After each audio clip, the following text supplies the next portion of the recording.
The large meeting hall fell silent as the 7 council members entered.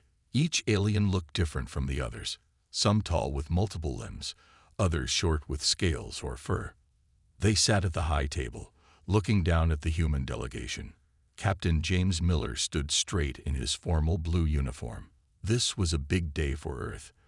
After 50 years of knowing about aliens, humans were finally joining the Galactic Council.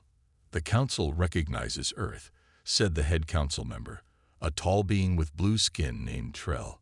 "We welcome humans to our community of species." Miller nodded. "Thank you. Earth is honored to join." Trell looked at some notes. "However, we must address a serious matter. Our studies show humans are prone to violence. Your history is filled with wars." Miller started to object, but the alien raised a hand. "This is not a judgment, merely a fact.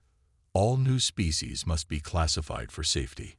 Humans are classified as a violence-prone species with Level 3 restrictions." Another council member, a small green being, pushed forward a document. "These restrictions mean humans may build and operate civilian vessels only. No warships of any kind for the next 100 years. Miller's face showed his surprise. "No warships? What about defense?" "The Council provides defense for all member worlds," Trell said. "This is standard for new members with your classification." Later, back on Earth, Miller sat in a large office with General Banks, his superior. "This is ridiculous," Banks said, his face red with anger. "No warships for a century. What if we need to defend ourselves?" Miller sighed. The Council was clear. "We accept their rules or we don't join. And not joining means no access to faster-than-light travel, no trade with other worlds, and no protection." Banks looked out the window at the night sky. "At least they're letting us continue with the Horizon project." The Horizon was Earth's first major deep space vessel. Originally designed as a military ship, it would now be converted to a civilian mining and exploration vessel. "Yes," Miller said, "and they want me to captain it." Banks turned, surprised. "You? But you're a military strategist, not an explorer." Miller shrugged. "I think that's why they chose me. They want someone who understands both worlds." 3 months later, Miller walked through the Horizon's corridors. The ship was huge, nearly a mile long and shaped like an arrow. It was being built in Earth's orbit, with thousands of workers finishing its systems. Miller entered the engineering section and found Tom Reed, the chief engineer. Reed was a short man with messy hair and a constant smile. He was looking at plans on a large screen. "How's it going, Tom?" Miller asked. Reed jumped slightly, then relaxed. "Captain, just making some final adjustments." Miller looked at the plans. They showed what looked like extra power couplings running to the mining lasers. "What's this?" These weren't in the original design. Reed's smile grew wider. "Just some efficiency improvements. The mining lasers need more power to cut through harder asteroids." He paused. "Of course, with these modifications, they could also cut through ship hulls if needed." Miller raised an eyebrow. "Tom, you know we can't have weapons. The Council will inspect everything." "These aren't weapons, Captain," Reed said innocently. "They're mining tools. Not my fault if they happen to be useful for other things in an emergency." Miller should have reported this, but instead he found himself nodding slowly. "What else have you improved?" Over the next hour, Reed showed Miller several modifications that skirted Council regulations. The cargo grapples were now strong enough to hold a small ship. The sensors, meant for finding minerals, could detect ship weak points. The shields, designed for protection against asteroids, were stronger than needed. "None of these are weapons," Reed explained. "They're all legitimate systems for a mining vessel. Just better than they need to be." Miller was impressed. "Keep this quiet. If the Council finds out." "They won't," Reed promised. "Everything looks normal on paper." A week before launch, Inspector Dax arrived. He was a tall, thin alien with gray skin and 4 eyes. His species was known for their attention to detail. "Captain Miller," Dax said formally, I am here to ensure your vessel complies with Council regulations. Miller nodded. Of course, we're happy to show you everything. For 3 days, Dax inspected every part of the horizon. He checked systems, reviewed plans, and questioned crew members. Miller grew more nervous with each passing hour. On the final day, Dax entered the engineering section while Reed was working on the mining lasers. These power readings seem high for mining equipment, Dax noted, checking his device. Reed didn't look up. Earth minerals are harder than most. We need the extra power. Dax stared at Reed for a long moment. I see. And these grapples, they appear stronger than necessary. Safety precaution, Reed said quickly. Better too strong than too weak when handling heavy asteroids. Dax made notes on his device. Miller held his breath, waiting for the inspector to demand a closer look or call for backup. Instead, Dax simply nodded. Logical, though unusual. At the end of the inspection, Dax met with Miller in the captain's office. Your ship passes inspection, Captain, Dax said, though I must note several unusual design choices. Miller tried to look casual. Earth is new to deep space. We're being cautious. Dax's 4 eyes blinked in sequence. Indeed. Remember, Captain, this vessel is authorized for mining and exploration only. Any use in conflict would violate your species' restrictions. Of course, Miller said. The Horizon is a peaceful vessel. After Dax left, Miller sat back in his chair and let out a long breath. They had passed the inspection. In 2 days, the Horizon would launch with its 200 crew members on a 2-year mission to explore and mine the frontier regions. What the Council didn't know wouldn't hurt them. And if trouble ever found the Horizon out in deep space, well, they'd be ready. As Miller looked out his viewport at the stars, he couldn't help but smile. Humans weren't allowed to build warships, but nobody said they couldn't build a mining vessel capable of defending itself. The real test would come when they reached the frontier. 6 months into their mission, the Horizon had settled into a comfortable routine.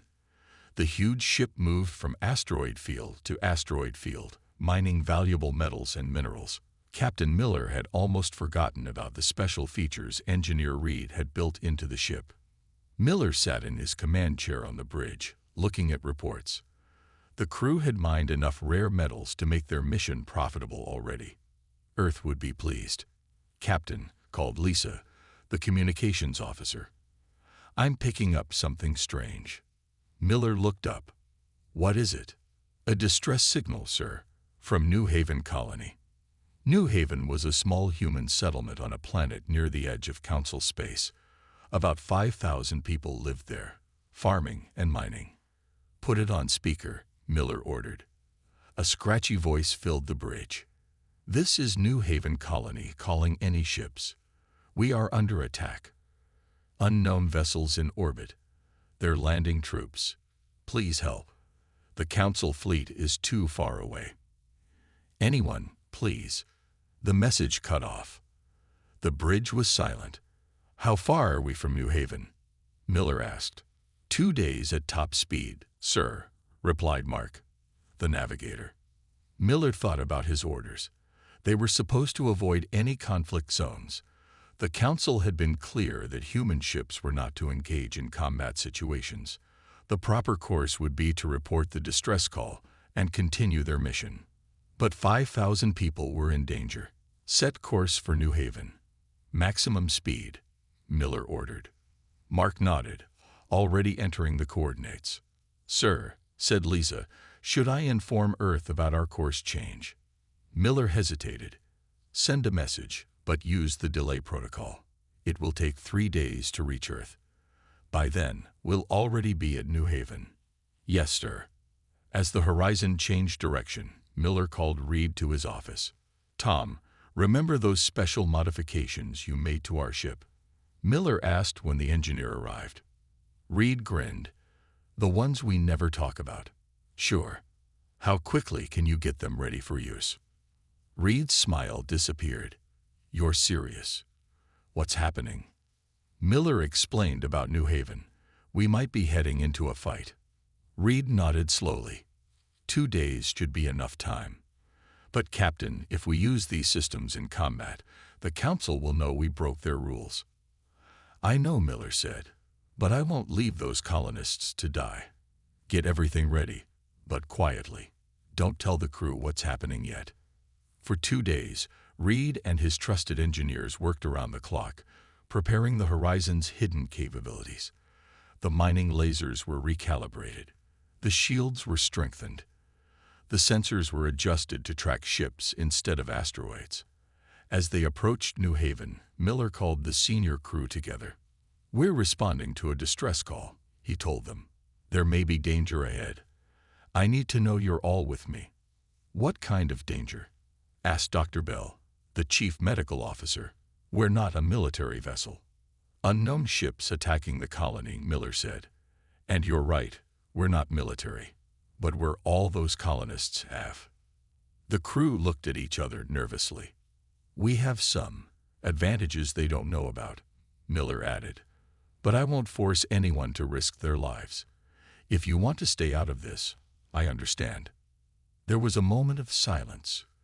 Then Mark, the navigator, spoke up. "My brother lives on New Haven with his family. I'm in." One by one, the others nodded their agreement. "Good," Miller said. "Now let me explain what Engineer Reed has been working on." The Horizon dropped out of faster-than-light travel near New Haven. The view screen showed the green and blue planet below. It also showed 3 dark ships in orbit. "Scan those vessels," Miller ordered. Lisa worked her console. "They're not in the Council database, sir. Unknown design." "The Scourge," said an older crew member named Pete. "I've heard stories. They attack frontier worlds, take what they want, and leave nothing behind." Miller frowned. "The Council knows about these attacks." "Rumors, mostly," Pete said. "The Scourge stay away from well-defended worlds. The Council doesn't consider them a major threat." "Well, they're a threat to New Haven," Miller said. He turned to Reed. "Status of our systems. Mining lasers ready for alternative use," Reed reported with a small smile. "Shields at full power. Cargo grapples standing by." "Good. Lisa, any response from the colony?" "Yes, sir. They say the Scourge have landed troops near the main settlement. They're holding out in the colony center, but won't last long." Miller took a deep breath. This was it. Once they engaged, there was no going back. The Council would know humans had broken their rules. "Take us into orbit," he ordered. "Position us between those ships and the colony." The Horizon moved forward slowly. Its huge bulk dwarfed the Scourge vessels, which were about a quarter of its size. "Sir, they're hailing us," Lisa said. "Put them through." The view screen changed to show an alien face. It had gray skin covered in small spikes and yellow eyes. "Human vessel," the alien said in rough translation. "Leave now. This is not your concern." Miller stood up straight. "I'm Captain James Miller of the Earth ship Horizon. You're attacking the human colony. That makes it my concern." The alien made a harsh sound that might have been laughter. "You have no weapons, human. The Council does not allow it. Leave now or be destroyed." Miller smiled. "You might be surprised what a mining vessel can do. This is your only warning. Leave New Haven in peace or face the consequences." The alien cut the transmission. "They're powering weapons," Lisa reported. "All crew to battle stations," Miller ordered. "Let's show them what humans can do even without warships." The smallest Scourge ship fired first. A beam of energy shot toward the Horizon. "Shields holding," Reed called out. "Their weapons aren't as strong as I expected." "Target their weapons systems with the mining lasers," Miller ordered. Reed adjusted his controls. "Firing now."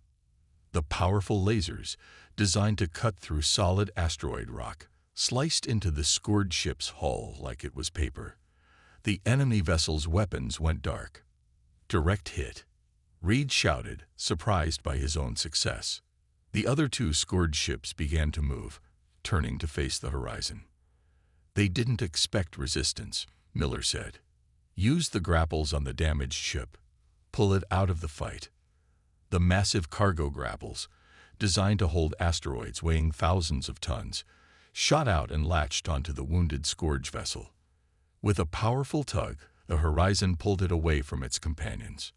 The battle had begun, and the supposedly defenseless human mining ship was winning. The bridge of the Horizon shook as another blast from the Scourge ships hit their shields. Captain Miller held onto his chair to stay upright. "Shield status," he called out. Reed checked his screen. "Holding at 60%, Captain." These mining shields weren't really made for this kind of fight.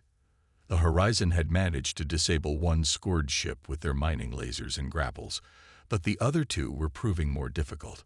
They had spread out, making it hard for the Horizon to target both at once. "They're learning our tricks," Miller said. "We need something new." Lisa called from her station.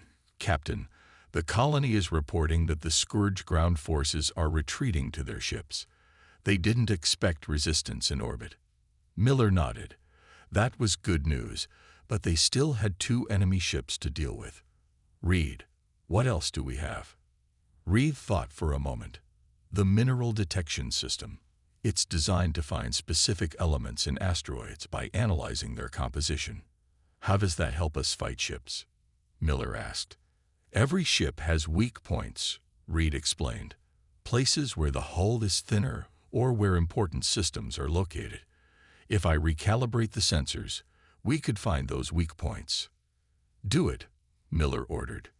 Reed bent over his console, fingers flying across the controls.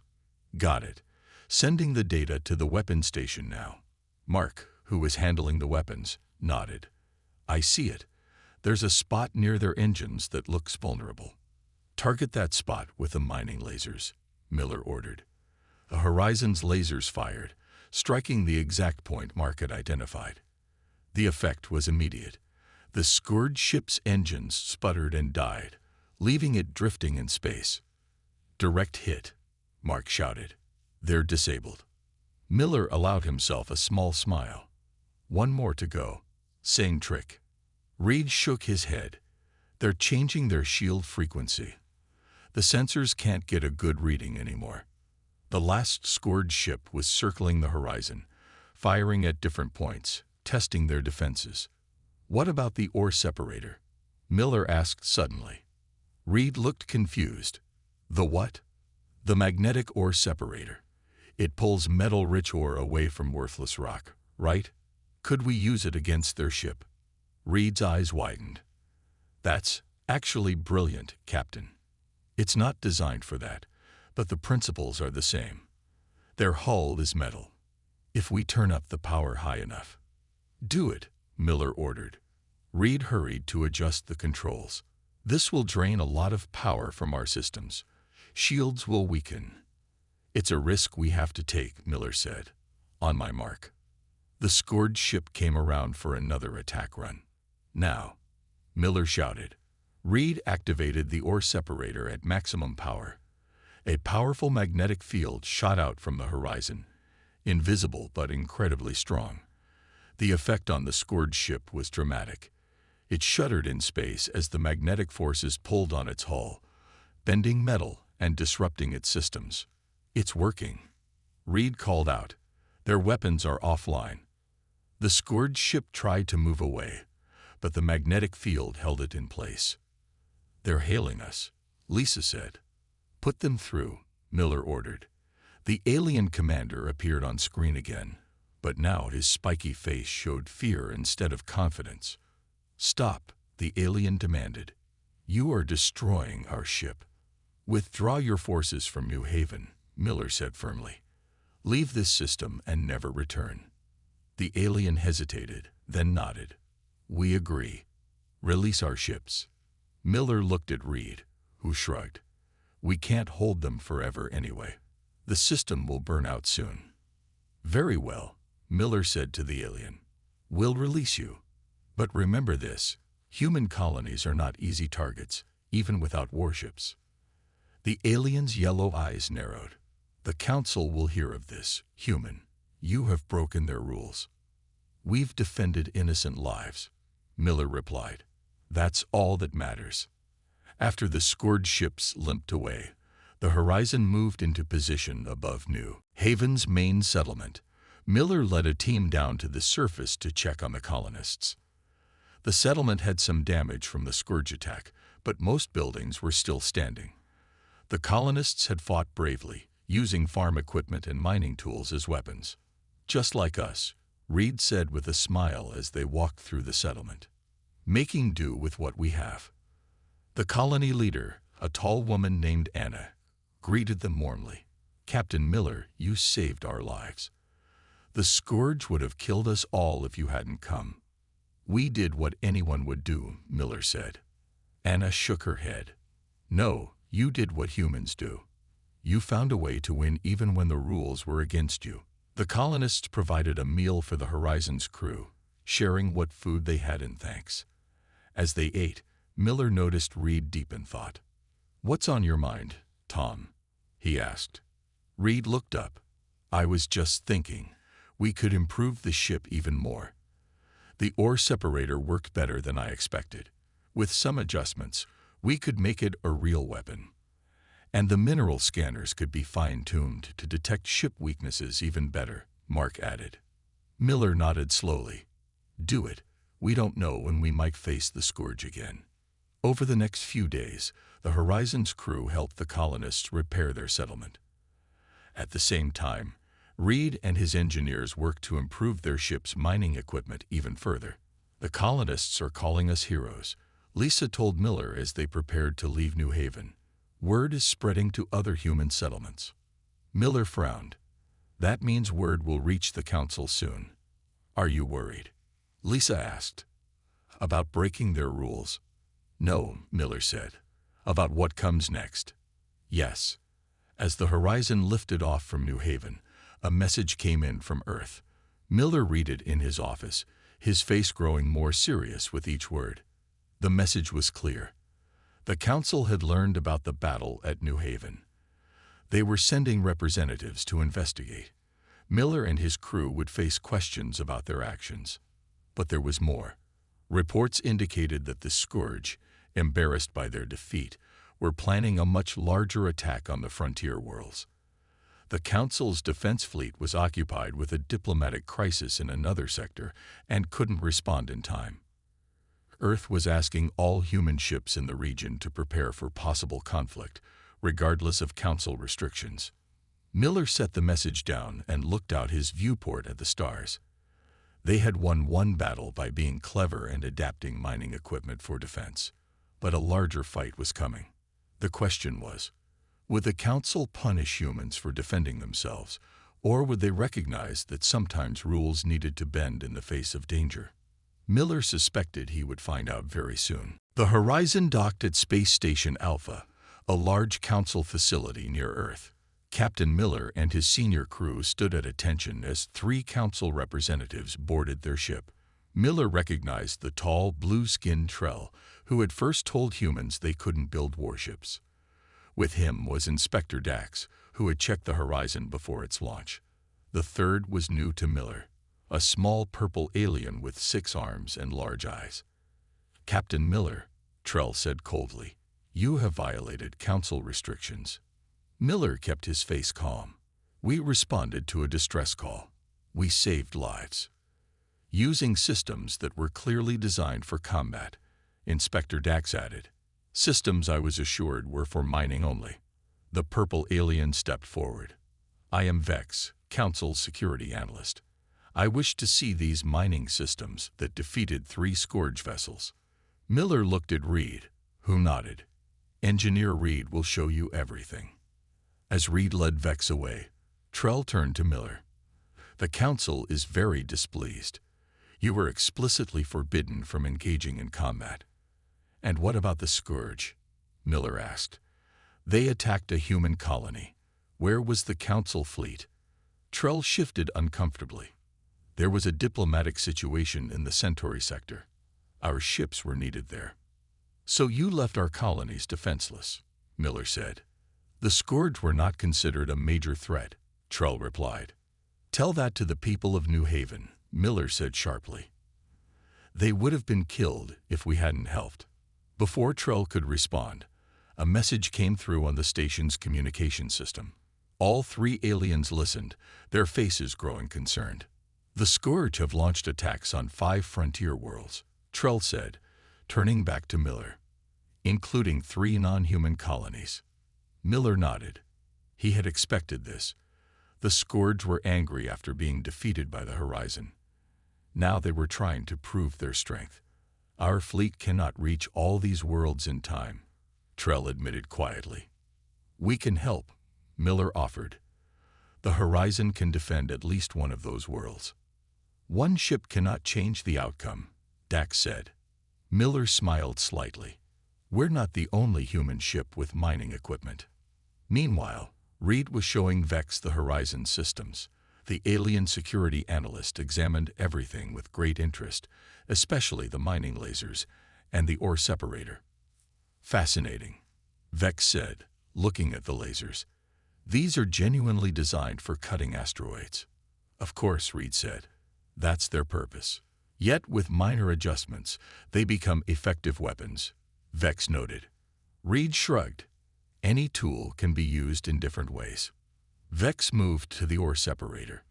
This magnetic system, you used it to disable a Scourge ship. We increased the power to create a stronger magnetic field, Reed explained. It disrupted their systems and stressed their hull. But it was built as mining equipment. Yes, it separates metal-rich ore from worthless rock. Standard mining technology. Vex was quiet for a moment, his large eyes blinking rapidly. You humans are most interesting. You found a way around our restrictions without actually breaking them. Reed wasn't sure how to respond to that. Tell me, Engineer Reed, Vex continued, could other human ships use these same adaptations? Any mining vessel with similar equipment could do what we did, Reed said cautiously. Vex made a sound that might have been a laugh. I think I understand why some council members were so concerned about humans. In the station's conference room, the council representatives met with Miller and several officials from Earth. The mood was tense. We have reviewed the situation, Trell announced. The Horizon did use systems that could be classified as weapons. General Banks, who had traveled from Earth for this meeting, stood up angrily. They used mining equipment to defend a colony that you failed to protect. However, Trell continued, ignoring the interruption. Security analyst Vex has made an interesting point. Vex stepped forward. The humans have found what we might call a creative interpretation of our restrictions. Technically, they have not built warships. They have simply optimized civilian vessels. Inspector Dax didn't look happy. This is a dangerous precedent. Other species might follow their example. Perhaps, Vex agreed. But right now, we face a more immediate problem. The Scourge attacks are spreading. Our fleet cannot respond to all of them. Everyone in the room knew what Vex was suggesting. Trell looked uncomfortable, but finally nodded. The Council requests Earth's assistance in defending the frontier worlds, he said formally. Your mining vessels may be our best hope. Miller couldn't help smiling. How many ships do you need? General Banks answered. We have 20 vessels similar to the Horizon, all with the same mining equipment. They could be ready within days. Trell's blue skin darkened, a sign of surprise. 20. How is that possible? We started building them after the Horizon's success at New Haven, Banks explained. Standard mining vessels. Of course. Miller watched as the council representatives exchanged looks. They were just realizing how quickly humans had adapted to their restrictions. Very well, Trell said finally.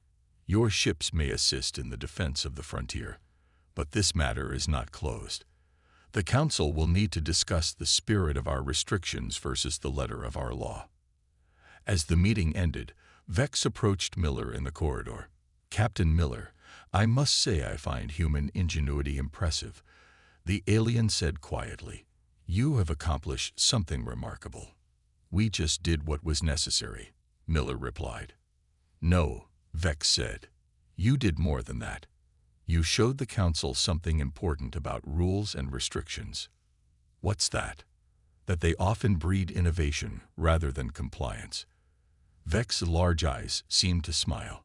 Some of us on the council have argued that humans should not be restricted so heavily. Your actions may help change minds. Before Miller could respond, alarms sounded throughout the station. A communication officer ran up to them. "Sir, reports coming in. The Scourge fleet has been spotted near the Altair system. They have over 30 ships." Miller turned to Vex. "That's more than we can handle, even with 20 ships." Vex nodded. "Our fleet is still 3 days away." Miller thought quickly. "We need to coordinate our response. If we can't match their numbers, we'll have to outsmart them." "What do you have in mind?" Vex asked. "A strategy that plays to our strengths," Miller said. "The Scourge expect defenseless worlds. Let's show them that humans don't need warships to win a war."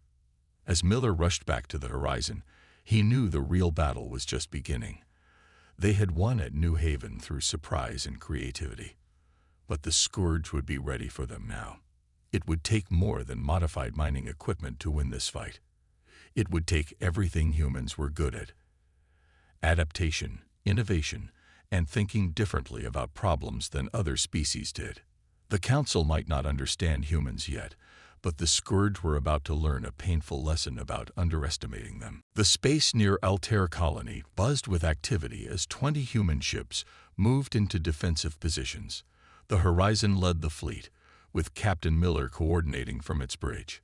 "All ships reporting ready, Captain," Lisa said from her communication station.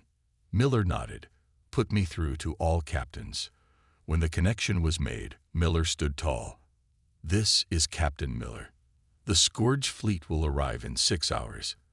They have more ships than us, but we have something better: human creativity. Each of your vessels has the same mining equipment as the horizon. You know how to use it. Remember, we're not fighting just for human colonies. 3 non-human worlds are counting on us too."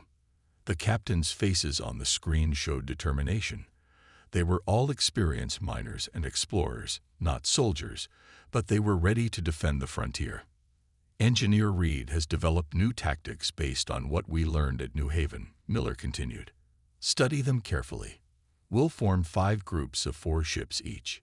Stay together, protect each other, and remember, we may not have warships, but we are still humans. Good luck." As the captains signed off, Vex entered the bridge. The Council security analyst had asked to join the horizon for the battle. "Your plan is bold, Captain," Vex said, "but the Scourge have numbers on their side." "Numbers aren't everything," Miller replied. "They're used to attacking defenseless colonies. They've never faced an organized response from civilian ships." Reed joined them, holding a datapad. "The new modifications are ready for all ships. The mineral scanners are now 50% more accurate at finding ship weak points. The ore separators can create targeted magnetic fields. And the mining lasers, well, they're still technically mining lasers, but much more efficient." Miller smiled. "Good work. Now we wait." 5 hours later, the first Scourge ships appeared on their sensors. The human fleet held position, protecting the colony below. 35 Scourge vessels detected, Mark reported from his station. "They're spreading out for an attack run. They're trying to surround us," Miller noted. "Just as we expected. Signal all ships. Hold formation until my command." The Scourge ships drew closer, their weapons powering up. Then, suddenly, they launched their attack. Energy beams shot toward the human fleet from all directions. "Now," Miller ordered. The 20 human ships activated their shields, which had been specially modified by Reed's team. The shields didn't just block the Scourge weapons. They reflected the energy back at the attackers. Several Scourge ships took damage from their own weapons. "It worked," Reed exclaimed. "The energy reflection is even better than I hoped." The Scourge fleet hesitated, confused by what had happened. Miller seized the moment. "All groups, execute your assigned tactics," he ordered. The human ships split into their 5 groups, each targeting different sections of the Scourge fleet. Group 1, led by the Horizon, headed straight for the largest enemy vessels. "Target their propulsion systems with the mining lasers," Miller commanded. The Horizon and its 3 partnerships fired their lasers at the exact weak points identified by their enhanced mineral scanners. The precision was perfect. 2 large Scourge ships lost engine power and drifted helplessly. Across the battlefield, the other human groups were having similar success. Group 2 used their cargo grapples to trap several smaller Scourge vessels. Group 3 created a magnetic field so strong that 5 enemy ships couldn't fire their weapons. Groups 4 and 5 protected the flanks, preventing the Scourge from surrounding them. "The Scourge are falling back," Lisa reported. "They're regrouping." Miller studied the tactical display. The Scourge still had more ships, but they had lost their initial advantage of surprise. "They'll try a different approach," he predicted. "Stay alert." He was right. The Scourge fleet formed a tight formation and charged directly at the center of the human defense. "They're concentrating their firepower," Reed said worriedly. "Our shields can't reflect that much energy." Miller thought quickly. "All ships, activate ore separators at maximum power. Focus on their lead vessels." 20 powerful magnetic fields shot out from the human ships, all targeting the front of the Scourge formation. The effect was dramatic. The lead Scourge ships shuddered as their metal hulls were stressed beyond their limits. Systems failed, weapons shut down, and several ships began to break apart. The Scourge attack faltered. Their tight formation became confused as ships tried to avoid the magnetic fields. "Now's our chance," Miller said. "All groups, press the attack. Don't let them regroup." The human fleet moved forward with confidence, using their mining lasers with surgical precision. One by one, Scourge ships were disabled or destroyed. Vex watched from beside Miller, his large eyes wide with amazement. "This is extraordinary. No warships, yet you're winning against superior numbers." Miller nodded. "It's not about having the biggest guns. It's about using what you have creatively." After 2 more hours of fighting, the remaining Scourge ships fled the system. The human fleet had lost only 2 ships, with minimal casualties. The frontier worlds were safe. 1 month later, Captain Miller stood before the full Galactic Council. The Grand Chamber was filled with representatives from all member species. Trell presided at the center, his blue face unreadable. "Captain James Miller," Trell announced. "You stand before us as both rule breaker and hero. How do you answer?" Miller stepped forward. "I answer that humans will always defend the innocent, whether we have warships or not. We follow your restrictions to the letter, while honoring our duty to protect." Murmurs filled the chamber. Vex, now seated among the council members, nodded slightly to Miller. After much deliberation, Trell continued, "The council has reached a decision. Humans have demonstrated that strict classifications can be limiting. Therefore, we are creating a new category of vessel, adaptive defense ships. These are not classed as warships, but may be equipped with defensive capabilities." The human delegation broke into smiles and quiet cheers. Furthermore, Trell added, "Other frontier species may now build similar vessels. The Scourge threat has shown us that distant colonies need better protection than our fleet can provide." Miller couldn't believe what he was hearing. Not only had humans avoided punishment, but they had changed council policy. Captain Miller and Engineer Reed. Trell said, "You will receive the Council's Innovation Medal for your creative solutions. Your actions, while technically rule-bending, saved many lives." As the ceremony concluded, General Banks approached Miller. "Congratulations, Captain. Earth is proud of you." "Thank you, sir," Miller replied. "What happens now?" Banks smiled. "The Council has approved our plans for 10 new ships, officially classified as adaptive defense vessels. You're being offered command of the fleet."